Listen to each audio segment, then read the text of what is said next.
सबसे पहले चंडीगढ़ से बड़ी खबर आपको बता दी। हरियाणा कांग्रेस से जुड़ी बड़ी खबर आपको बता रहे हैं। हरियाणा कांग्रेस की जनरल हाउस बैठक जारी है। कांग्रेस के हरियाणा मामलों के प्रभारी बाबरिया ये बैठक ले रहे हैं। बैठक की अध्यक्षता कर रहे हैं। नेता प्रतिपक्ष भूपेंद्र हुड्डा बैठक में हैं। उदयभान बैठक में शामिल हैं। दीपेंद्र हुड्डा भी पहुंचे हैं। इनके अलावा भी काफी संख्या में लोग मौजूद हैं। लेकिन बड़ी और दिलचस्प बात क्या है? बड़ी बात यह है कि एसआरके गुट का कोई भी नेता नहीं आया है। शैलजा, रणदीप, किरण, तीनों में से कोई नेता इस बैठक का हिस्सा नहीं है। तीनों को आमंत्रित किया गया था। तो बैठक में लोकसभा चुनाव को लेकर मंथन किया जा रहा है। घर घर कांग्रेस अभियान को लेकर रणनीति भी तैयार होगी।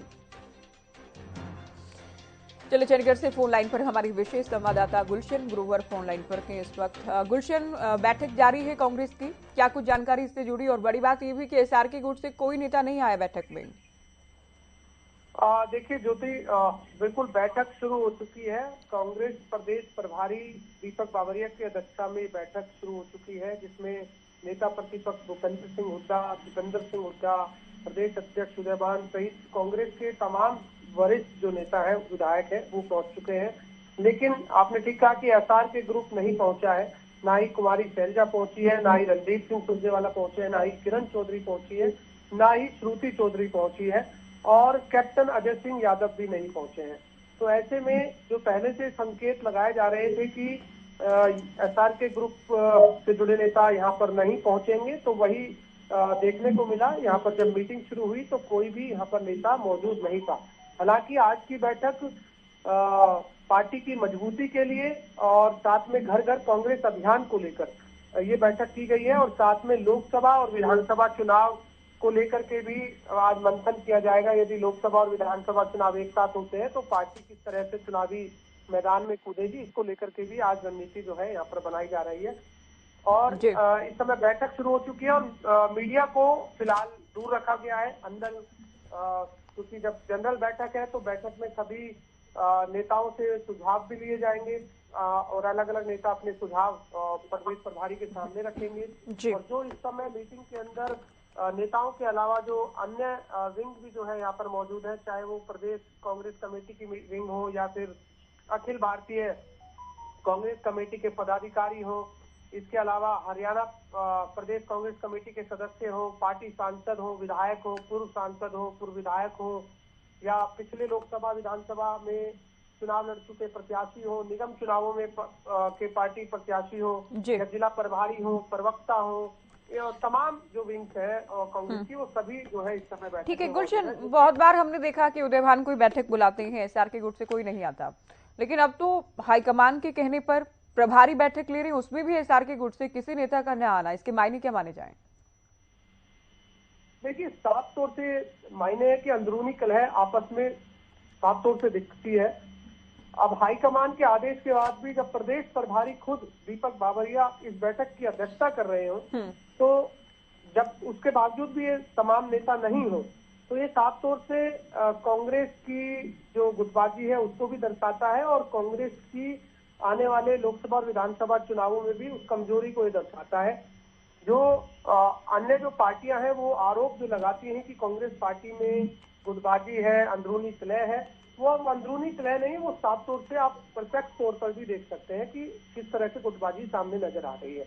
हालांकि ज्योति, इस बैठक को बड़ा महत्वपूर्ण माना जा रहा है, और इसके बाद 14 जनवरी को फिर दोबारा से एक नई दिल्ली में भी बैठक बुलाई गई है, और वो बैठक संगठन के गठन को लेकर के बुलाई है। कि कहा जा रहा है कि 14 जनवरी को मकर संक्रांति है, तो ऐसे में शुभ दिन होता है, तो शुभ दिन के दिन हरियाणा कांग्रेस का संगठन का विस्तार होगा। अब पहले भी इस तरह की तारीखों का जरूर ऐलान हुआ है, जो कि आपने सुना होगा, पहले भी 31 दिसंबर 2023 का ऐलान किया गया था कि कांग्रेस का संगठन बनकर तैयार हो जाएगा, लेकिन नहीं बना। लेकिन अब 14 जनवरी को जो बुलाई गई है बैठक, उसमें रणदीप सिंह सुरजेवाला को भी बुलाया है, कुमारी शैलजा को बुलाया है, किरण चौधरी को बुलाया है, कैप्टन अजय सिंह यादव को बुलाया है। उसमें प्रदेश अध्यक्ष उदयभान भी रहेंगे, दीपेंद्र हुड्डा भी रहेंगे, भूपेंद्र सिंह हुड्डा भी रहेंगे। अब क्या उस दिन क्या ये नेता रहते हैं या नहीं रहते हैं? क्योंकि बिल्कुल गुलशन, देखिए इससे पहले आपने भी देखा और पूरा हरियाणा ये देख रहा था कि कांग्रेस के कोऑर्डिनेटर्स, ऑब्जर्वर्स जब कांग्रेस के कार्यकर्ताओं से मिलने पहुंचे, लिस्ट तैयार की जानी थी, तब भी एसआरके गुट पहुंचा। मल्लिकार्जुन खड़गे से, केसी वेणुगोपाल से मुलाकात की शिकायत की गई। आज जनरल हाउस की बैठक हो रही है, उसमें भी एसआर के गुट से कोई भी नहीं है, तो ऐसे भी लगता नहीं कि लिस्ट लाने या फिर संगठन बनाने की राहें आसान होने वाली हैं, तब जबकि चुनाव बेहद करीब है। देखिए, जहां एक तरफ लोकसभा और विधानसभा चुनाव का मंथन चल रहा हो आज चंडीगढ़ के प्रदेश कांग्रेस कार्यालय में, वहां पर भी एसआर के ग्रुप का ना पहुंचना, और दूसरी तरफ संगठन के विस्तार को लेकर के भी, जैसा आपने कहा कि ऑब्जर्वर जब ग्राउंड स्तर पर गए थे तो किस तरह से आपने देखा कि आपस में गुटबाजी देखने को मिली, लाठी डंडे भी चले, हाथापाई भी देखने को मिली।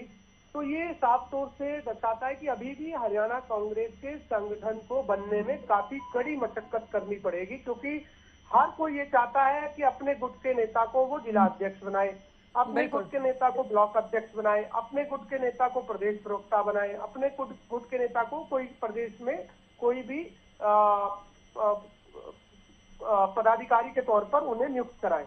लेकिन सभी ने अपने अपने लिस्ट दी हुई है, लेकिन उन लिस्टों पर मंथन चल रहा है, और आप देख रहे हैं पिछले 10 सालों से मंथन चल रहा है, जो कि आज से नहीं। चाहे वो पहले प्रदेश अध्यक्ष अशोक तंवर रहे हो, फिर उसके बाद कुमारी शैलजा रही हो, तो लगातार इस तरीके से देखने को मिला कि जब भी कांग्रेस संगठन की लिस्ट का समय आता है तो वो लिस्ट को लेकर काफी कांग्रेस की हाईकमान को माथापच्ची करनी पड़ती है, और उसके बावजूद भी कांग्रेस के संगठन की लिस्ट आउट नहीं हो पाती है। और वही स्थिति अभी भी वही है कि बीच में कहा गया था कि कांग्रेस प्रदेश अध्यक्ष उदयवान की तरफ से कि कांग्रेस का संगठन बनकर तैयार हो गया है, लिस्ट बिल्कुल हमने हाईकमान को भेज दी गई है।